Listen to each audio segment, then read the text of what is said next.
Welcome back to LA Fishguys, episode 168, part 2.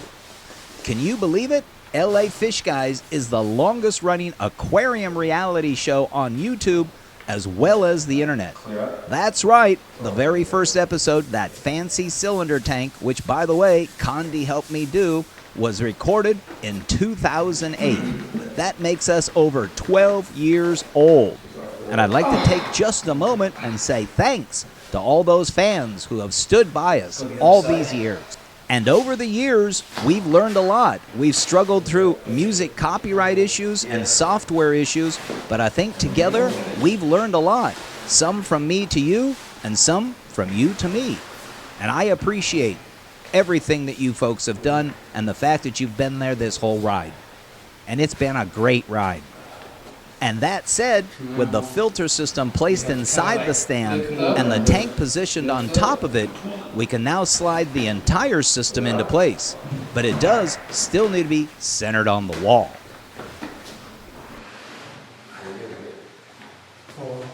How close do you want this thing to the wall? Should we see where the blue tape is? Yeah, but okay, how close do you want Okay, so we got the tank in position. I got a comfortable 4-inch gap between the wall and the side of the stand there, and a comfortable 4-inch gap between the edge of the drywall and the tank there.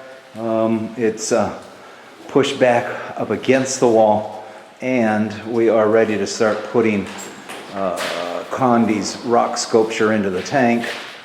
And here they come with the first few pieces. So he'll start doing his magic. So Cande's coming along on the sculpture. We've got some nice looking caves, some nice looking platforms for decorative corals. And, There will be 2 sets of decorative corals that will be rotated in and out every other week, thus offering color over the earth-toned rock sculpture. So because I did not rent a truck this time, and it's a larger tank than I've actually got capacity for to haul, we are using for the initial fill of the tank faucet water. And some of you may be taking a big, deep breath going, I can't believe you're using faucet water. The initial fill we'll be doing. So from there on out it'll be purified water that we'll use for maintenance purposes. So we're now making the initial fill of the tank. You can see we've got a number of decorative corals in there now. We've got some of that bagged bioactivated live sand, and of course that's going to make a hazy mess in the tank, so for now enjoy the clarity. We'll be letting it run. I'll put some filter pads down on the filter to try to filter that out, and we still got work to do down underneath the tank in the cabinet, so hopefully we'll be here once it clears up.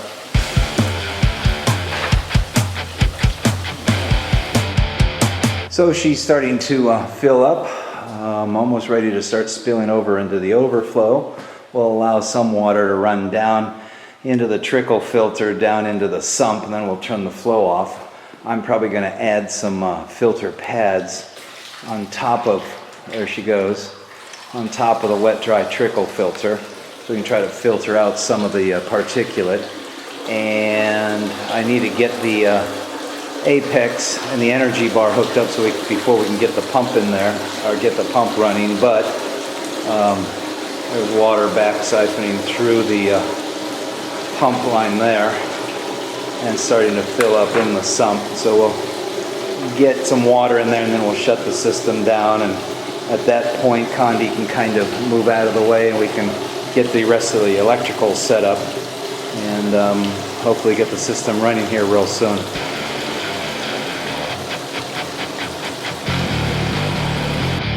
Okay, so now that it's filled up, we had a minor drip down below, but that was addressed quickly and easily. So now it's time to start working on getting the canopy up there and get the rest of the electronics hooked up down inside.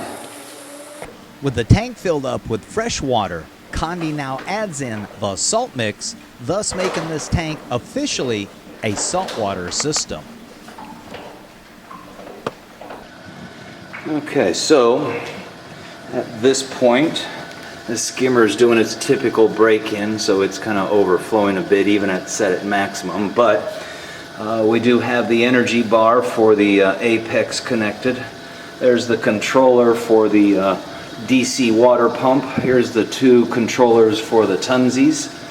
Here is the brain for apex, which I haven't set up the probes or anything yet. And there's the FFM module, which is part of the leak detector system. So I still got some stuff to go there. We do have the lights on in the tank, and the canopy is up there as well. The water is slowly clearing up, and those are the low-end Lumilight version from Reet-Rite, which are certainly plenty bright for this tank. So I need to now start working on connecting the apex and then get it set up on the Wi-Fi system so I can control it on my phone. Okay, so it's approaching 8 o'clock p.m. The water has cleared up a bit. We've got the cabinet doors back on. We've got the canopy on top of the tank. Obviously the lights are running. Did not get the apex completely set up. The pH, conductivity, temperature, and ORP instrumentation is not connected yet. And so I've not got it connected to the Wi-Fi yet either. The energy bar is providing power to everything in there. We did turn off the protein skimmer to allow it to kind of settle down where I can better monitor it. They're always a challenge to get broke in. And I believe I will come back here on Monday in the morning and try to get the apex portion rolling. Aside from that, was a good job well done by all the guys. Erik and Cande, and I think Daniel is around here somewhere. So with that said, you guys did a great job, and let's keep moving forward. Hey, guess who just got into the coral business? Yep, me. I've expanded my eBay garden store to now include live corals. This venture is through eBay, so not only do you have the customer protection of eBay, but you also have the ability to utilize PayPal. My coral business is called Wet Thumb Gardens, and I offer some assorted plants and plant supplies, along with a selection of acrylic aquariums and uniquariums, and I also offer a variety of live corals. You can visit my store at ebay.com/str/wetthumbgardens. See ya there! Hi there, my name's Jim Stime, and you know me as the LA Fish Guy. Well, I also wear a couple of other hats. One of them is the jellyfish tank called the Jelly Aquarium, and the third is myfishtank.com. I offer an entire line of acrylic aquariums ranging from rectangular to hexagon, flatback hex, as well as the custom curve front aquariums. There's also an entire line of stands and canopies ranging from MDF to pine to oak, with a variety of different finishes available. And the website is even smart enough that you can calculate what the freight and crate charges to your location will be. That's myfishtank.com. So, your cool nano reef tank is doing great, but you've got an algae problem? Consider the drop from Santa Monica Filtration.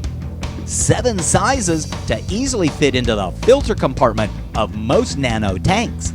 And just like their bigger cousins, the Hog and the Surf, all use air bubbles and LED light technology to grow algae.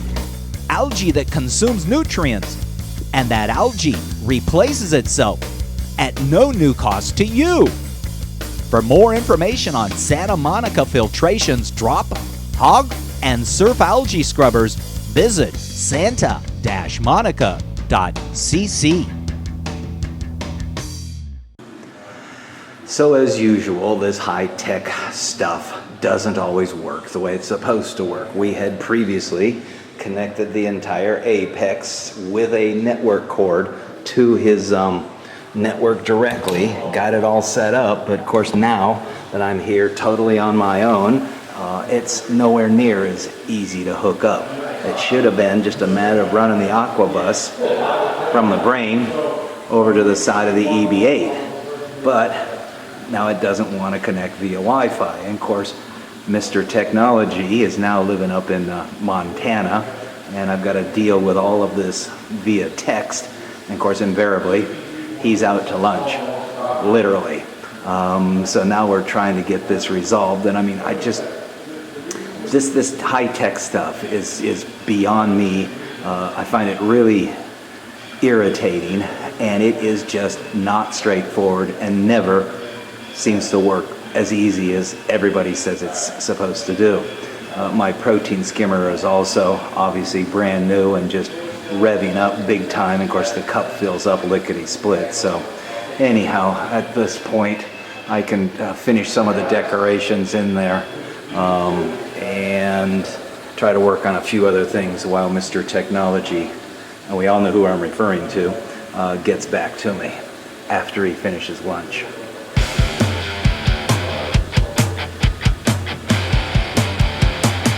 Okay, so my apologies for my little frustration outburst there a moment ago. I am not a high-tech person, and you can probably all guess who I'm referring to as Mr. Technology, who unfortunately was not here for the installation. He was here in the physical or the non-physical sense. He also was the one who did all the pre-programming for the Apex system, and even the other day we came here and I actually hardwired into the connection to confirm that this could operate on the Wi-Fi network. But to my great frustration, this Wi-Fi technology is just not straightforward, not simple, and is never, emphasis on never, as easy as people tell you to. I mean, if I have to get a new phone and have to hook up to the Wi-Fi, it just stresses me out. So, having said that, we are now connected via Wi-Fi to the internet. This aquarium system is now online, and as you can see, those are all the various controllers. There's the protein skimmer, which is foaming quite heavily as a result of it breaking in. There is the rain algae scrubber, which is now in place. There is the main water pump. Again, it's a DC water pump. I ordered a 48-inch long filter, and 24 inches of it is bioballs. The other 24 is for the equipment, and apparently I'm going to need bigger in the future because this really isn't enough. I don't know where exactly I'm going to squeeze the heaters in, possibly inside the overflow. And actually, that's a thought. Anyhow, now I need to fit the probe rack in there and try to get the pH, conductivity, and temperature instrumentation down inside there, and we can then start working on that. And that I think I understand a little bit better, hopefully. Okay, so the skimmer is still frothing up. As I mentioned, the algae scrubber's in place. I now have all the probes in the probe rack in position, and they are connected to the Apex brain, which is now giving us results. I also have the heaters in, and I ended up sliding the heaters down underneath the bioball tray, which gets them out of the way, and it's a very effective location. Their controllers are here. Interesting note, the energy bar is limited in the number of outlets, and a number of items have dual pieces of equipment on there. For example, there are 2 heaters, there are 2 tunsies, and there are 2 sets of lights. So I ended up getting some appliance extension cords, and I'll need to get another 2. The lights currently are working. Whereas I'll need to get another one for the tunsie as well as the heaters itself. So we're rolling forward there. think the last thing I'm going to do today is I apparently misordered the wrong liter meter peristaltic pump for the ATO. I need to take that off and send it back and get the correct one. Let's do that now.